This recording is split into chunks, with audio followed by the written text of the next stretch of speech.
नमस्कार विद्यार्थी मित्रांनो, स्वागत आहे तुमचं आजच्या नवीन व्हिडिओमध्ये। तर आज आपण 6 फेब्रुवारी 2025 च्या चालू घडामोडी पाहत आहोत।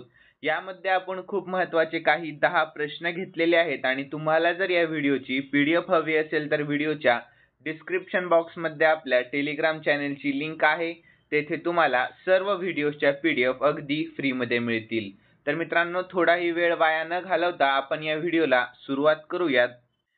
तर या अगोदर आपण कालच्या चालू घडामोडी पाहूयात। तर पंतप्रधान मोदींनी कोणत्या देशात भगवान मुरुगनच्या भव्य मंदिराचा महाकुंभाभिषेक केला आहे? तर इंडोनेशिया।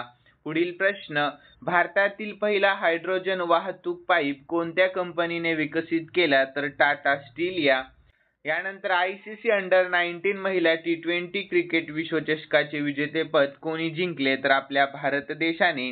यानंतर हॉकी इंडिया लीगचे विजेतेपद कोणी जिंकले? तर स्राची रार बंगाल टायगर्सने। यानंतर टाटा स्टील मास्टर्स 2025 चे विजेतेपद कोणी जिंकले? तर आर प्रज्ञानंदने।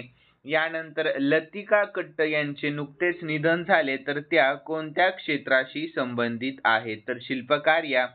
यानंतर 60 मीटर अडथळा शर्यतीत नवा राष्ट्रीय विक्रम कोणी केला? तर तेजस शिरसेने केला आहे।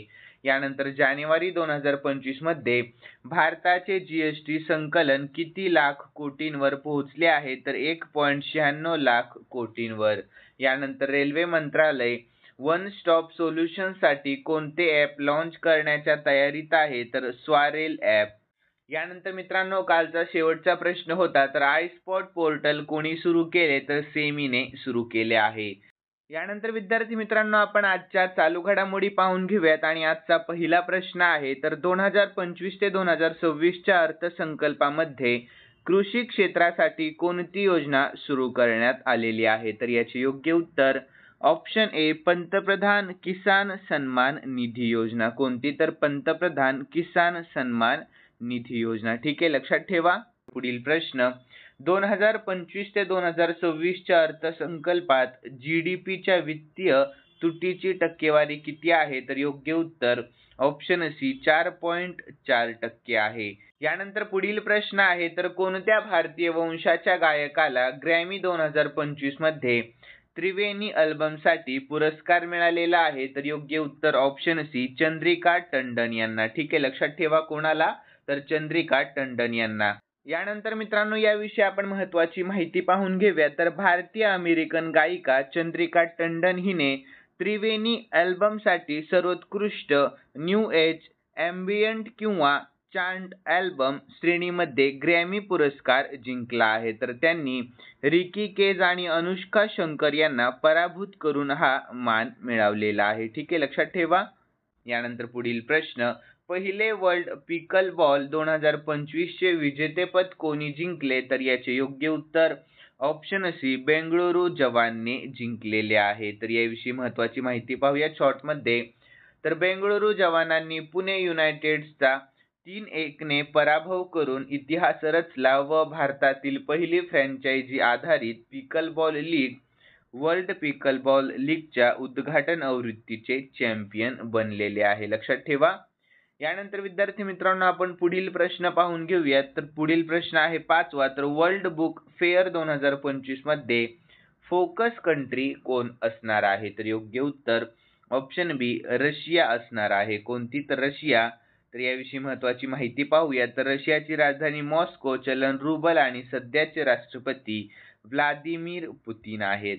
पुढील प्रश्न, तर ऋद्धिमान साहा हा कोणत्या खेळातील प्रसिद्ध खेळाडू आहे जो नुकताच निवृत्त झाला? तर योग्य उत्तर ऑप्शन बी क्रिकेट या खेळातील खेळाडू आहे तो। कोणत्या? तर क्रिकेट या। यानंतर पुढील प्रश्न आहे, तर भारतीय लष्कराने कोणत्या देशादरम्यान 13वा संयुक्त लष्करी सराव एक्वेरिन सुरू झाला आहे? तर याचे योग्य उत्तर ऑप्शन सी मालदीव या। कोणत्या? तर मालदीव या। तर याविषयी महत्त्वाची माहिती पाहून घेऊयात। तर भारतीय लष्कर आणि मालदीव राष्ट्रीय संरक्षण दल यांच्यातील 13वा संयुक्त लष्करी सराव एक्वेरिन सुरू झाला आहे। तर मालदीवमध्ये सुरू झालेला हा लष्करी सराव हा द्विपक्षीय वार्षिक सराव आहे, जो भारत आणि मालदीवमध्ये वैकल्पिकरित्या आयोजित केला जातो। तर हा सराव 2023 मध्ये उत्तराखंड मधील चौबटिया येथे आयोजित करण्यात आलेला होता.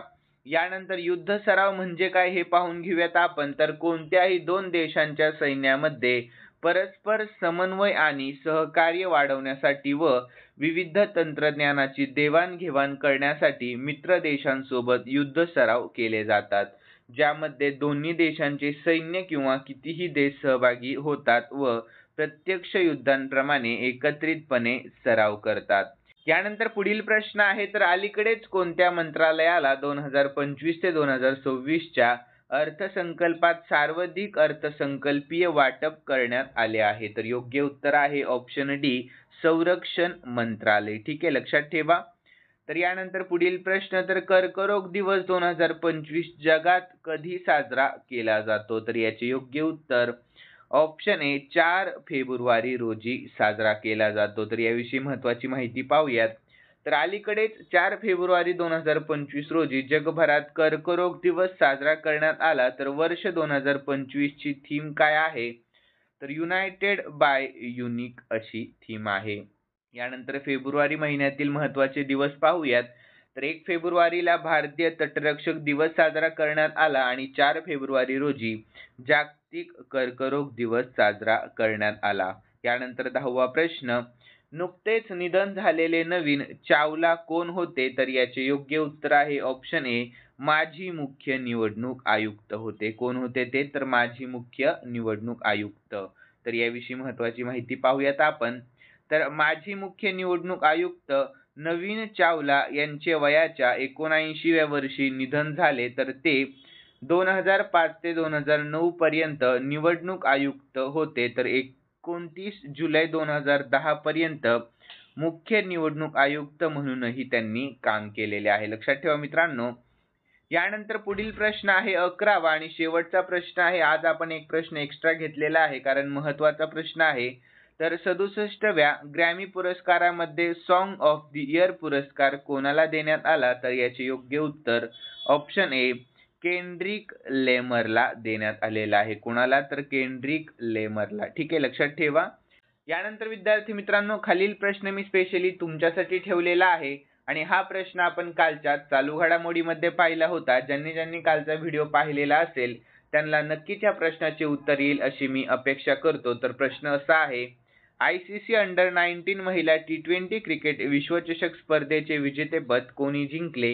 तर याचे योग्य उत्तर तुम्हाला आपल्या कॉमेंट बॉक्समध्ये सांगण्याचा प्रयत्न करायचा आहे मित्रांनो.